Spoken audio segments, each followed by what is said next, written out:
श्री सीताराम चंद्राभ्याम नमः। अरण्यकांड 38वां सर्ग। श्री राम की शक्ति के विषय में अपना अनुभव बताकर मारीच का रावण को उनका अपराध करने से मना करना। एक समय की बात है कि मैं अपने पराक्रम के अभिमान में आकर पर्वत के समान शरीर धारण किए इस पृथ्वी पर चक्कर लगा रहा था। उस समय मुझ में 1000 हाथियों का बल था। मेरा शरीर नील मेघ के समान काला था। मैंने कानों में पक्के सोने के कुंडल पहन रखे थे। मेरे मस्तक पर किरीट था और हाथ में परिघ। मैं ऋषियों के मांस खाता और समस्त जगत के वन में भय उत्पन्न करता हुआ दंडकारण्य में विचर रहा था। उन दिनों धर्मात्मा महामुनि विश्वामित्र को मुझसे बड़ा भय हो गया था। वे स्वयं राजा दशरथ के पास गए और उनसे इस प्रकार बोले, नरेश्वर, मुझे मारीच नामक राक्षस से घोर भय प्राप्त हुआ है। अतः ये श्री राम मेरे साथ चलें और पर्व के दिन एकाग्रचित हो मेरी रक्षा करें। मुनि के ऐसा कहने पर उस समय धर्मात्मा राजा दशरथ ने महाभाग मुनि को विश्वामित्र को इस प्रकार उत्तर दिया। मुनि श्रेष्ठ, रघुकुल नंदन राम की अवस्था अभी 12 वर्ष से भी कम है। इन्हें अस्त्र शस्त्रों के चलाने का पूरा अभ्यास भी नहीं है। आप चाहें तो मेरे साथ मेरी सारी सेना वहां चलेगी और मैं चतुरंगिणी सेना के साथ स्वयं ही चलकर आपकी इच्छा के अनुसार उस शत्रु रूप निशाचर का वध करूंगा। राजा के ऐसा कहने पर मुनि उनसे इस प्रकार बोले, उस राक्षस के लिए श्री राम के सिवा दूसरा कोई शक्ति पर्याप्त नहीं है। राजन, इसमें संदेह नहीं कि आप समर भूमि में देवताओं की भी रक्षा करने में समर्थ हैं। आपने जो महान कार्य किया है वह तीनों लोकों में प्रसिद्ध है। शत्रुओं को संताप देने वाले नरेश, आपके पास जो विशाल सेना है वह आपकी इच्छा हो तो यहीं रहे। महातेजस्वी श्री राम बालक हैं तो भी उस राक्षस का दमन करने में समर्थ हैं।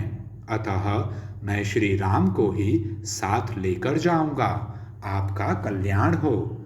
ऐसा कहकर राजकुमार श्री राम को साथ ले महामुनि विश्वामित्र बड़ी प्रसन्नता के साथ अपने आश्रम को गए।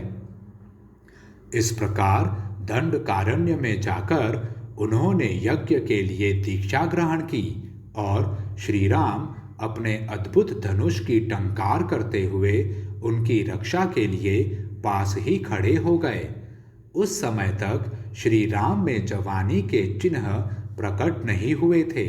उनकी किशोरावस्था थी। वे एक शोभाशाली बालक के रूप में दिखाई देते थे। उनके श्री अंग का रंग सांवला और आंखें बड़ी सुंदर थी। वे एक वस्त्र धारण किए, हाथों में धनुष लिए, सुंदर शिखा और सोने के हार से सुशोभित थे। उस समय अपने उद्दीप्त तेज से दंडकारण्य की शोभा बढ़ाते हुए श्री रामचंद्र नवोदित बालचंद्र के समान दृष्टिगोचर होते थे। इधर मैं भी मेघ के समान काले शरीर से बड़े घमंड के साथ उस आश्रम के भीतर घुसा। मेरे कानों में तपाए हुए सुवर्ण के कुंडल झलमला रहे थे। मैं बलवान तो था ही, मुझे वरदान भी मिल चुका था कि देवता मुझे मार नहीं सकेंगे। भीतर प्रवेश करते ही श्री रामचंद्र जी की दृष्टि मुझ पर पड़ी। मुझे देखते ही उन्होंने सहसा धनुष उठा लिया और बिना किसी घबराहट के उस पर डोरी चढ़ा दी। मैं मोहवश श्री रामचंद्र जी को यह बालक है ऐसा समझकर उनकी अवहेलना करता हुआ बड़ी तेजी के साथ विश्वामित्र की उस यज्ञ वेदी की ओर दौड़ा। इतने ही में श्री राम ने एक ऐसा तीखा बाण छोड़ा जो शत्रु का संहार करने वाला था, परंतु उस बाण की चोट खाकर मैं मरा नहीं, 100 योजन दूर समुद्र में आकर गिर पड़ा। तात, वीर श्री रामचंद्र जी उस समय मुझे मारना नहीं चाहते थे, इसलिए मेरी जान बच गई। उनके बाण के वेग से मैं भ्रांत चित्त होकर दूर फेंक दिया गया और समुद्र के गहरे जल में गिरा दिया गया। तात, फिर दीर्घ काल के पश्चात जब मुझे चेत हुआ तब मैं लंकापुरी में गया। इस प्रकार उस समय मैं मरने से बचा। अनायास ही महान कर्म करने वाले श्री राम उन दिनों अभी बालक थे और उन्हें अस्त्र चलाने का पूरा अभ्यास भी नहीं था, तो भी उन्होंने मेरे उन सभी सहायकों को मार गिराया जो मेरे साथ गए थे।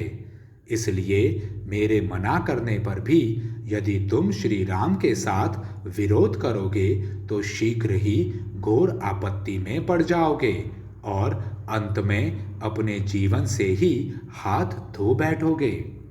खेलकूद और भोग विलास के क्रम को जानने वाले तथा सामाजिक उत्सवों को ही देख देख कर दिल बहलाने वाले राक्षसों के लिए तुम संताप और अनर्थ बुला लाओगे।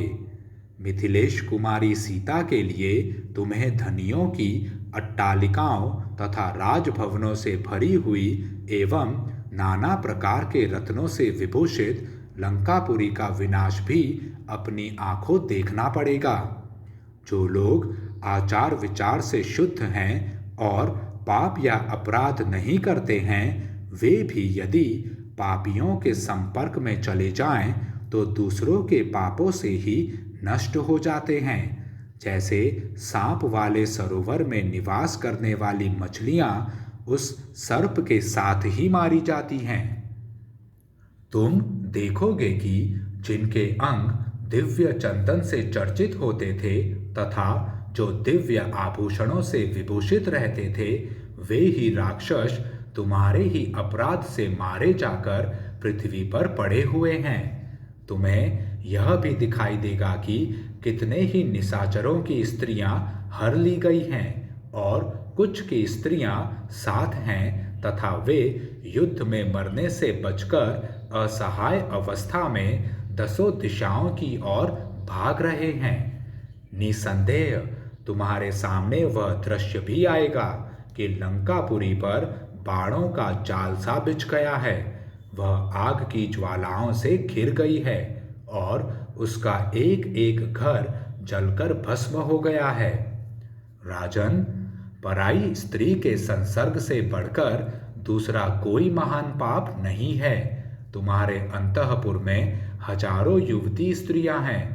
उन अपनी ही स्त्रियों में अनुराग रखो, अपने कुल की रक्षा करो, राक्षसों के प्राण बचाओ तथा अपनी मान, प्रतिष्ठा, उन्नति, राज्य और प्यारे जीवन को नष्ट न होने दो।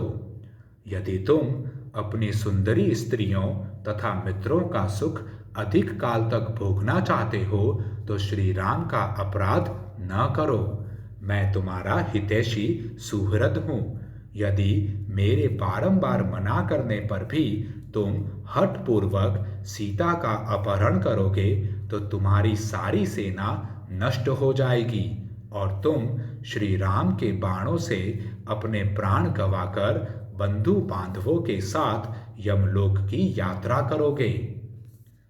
इस प्रकार श्री वाल्मीकि निर्मित आर्ष रामायण आदि काव्य के अरण्य कांड में 38वां सर्ग पूरा हुआ। जय श्री राम।